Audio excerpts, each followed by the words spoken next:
All right, Jessica Taneja joins us from Kazan, Russia. Jessica, good morning. Now, the Prime Minister is employing for Kazan and he will be reaching in the afternoon. Get us more on, we've seen the detailed report of yours wherein you talk of the agenda for the 16th BRICS Summit. Help us understand the role which India would play with regard to its participation at the BRICS Summit.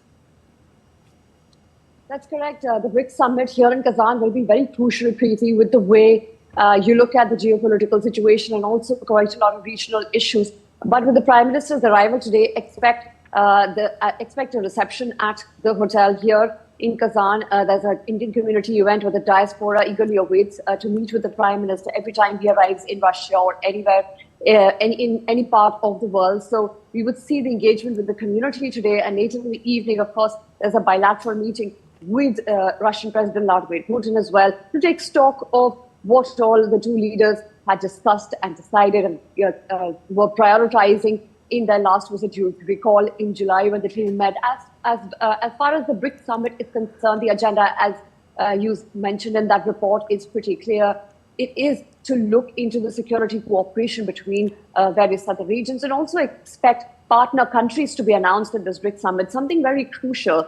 Although the group has expanded to an extent to include a lot of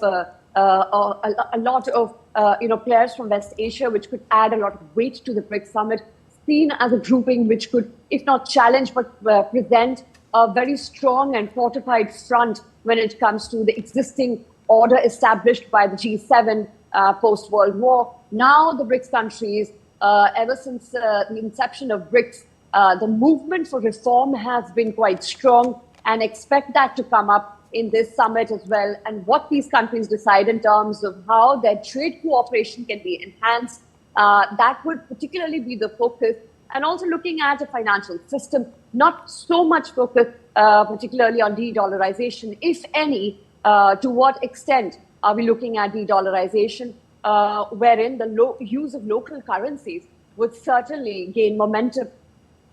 All right, so trade, use of local currency and other issues will be on the agenda. But then, Jessica, from this year onwards, we see that BRICS has expanded from 5 to 9 members.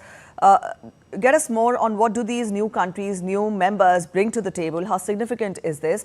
And secondly, an expanded BRICS, what does it, hold for on the global page for these countries? How important is this grouping on the global page, and what does world look at? How does world look at the 16th BRICS Summit? Well, all eyes are on how the summit progresses and what the declaration would be at the end of it. But the reason it has driven so much interest is it has potentially, emerged as a grouping which has all the regional players not included in the West, particularly not put up as an anti-West front. At least for India, it's just a non-Western front trying to find its own space outside the existing order that was set up again, as I mentioned, by the G7 countries. But at the same time, BRICS nations also strive to find more economic cooperation, and that particularly remains to be the focus. And if you think from that aspect, joining of UAE, Saudi Arabia, Ethiopia, Iran certainly helps firm up the group's economic enhancement, especially with OPEC countries now joining in. And that would include, in fact, 40% of the world's oil that would come under the BRICS grouping. So I think that is crucial that the addition of these countries have been which took place in the start of the year will certainly benefit the grouping in the longer run, apart from just being the oil behemoths. It also adds weight, to the grouping and its outreach. All right, Jessica, when we talk of the BRICS Summit, you also told us that the Prime Minister will be meeting Russian President today. Are any more bilateral meetings lined up on the sidelines of the summit?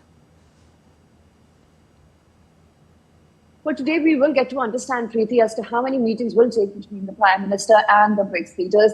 We're given to understand that his Brazilian counterpart will not be in attendance, while there is the Chinese President, Xi Jinping, who will be here along with, we're given to understand the Iranian President, Masoud Pezeshkian would also be here, but not many details around that. So we haven't been confirmed as to if the bilateral talks are going to be taking place between the two. But what has been confirmed so far is with the Russian president. I think as and when the day progresses, and this is a multilateral forum, remember, so both sides and the bilateral meetings are planned quite in a very quick turnaround. So expect that there would be multiple polar sides and meetings, but that will be that information should be available later in the evening, and that should get clarity. But yes, expect a lot of bilaterals and polar sides with even partner countries in dialogue and countries that have invited for dialogue. All right, Jessica, we'll leave it here. Thank you so much for joining in with those details.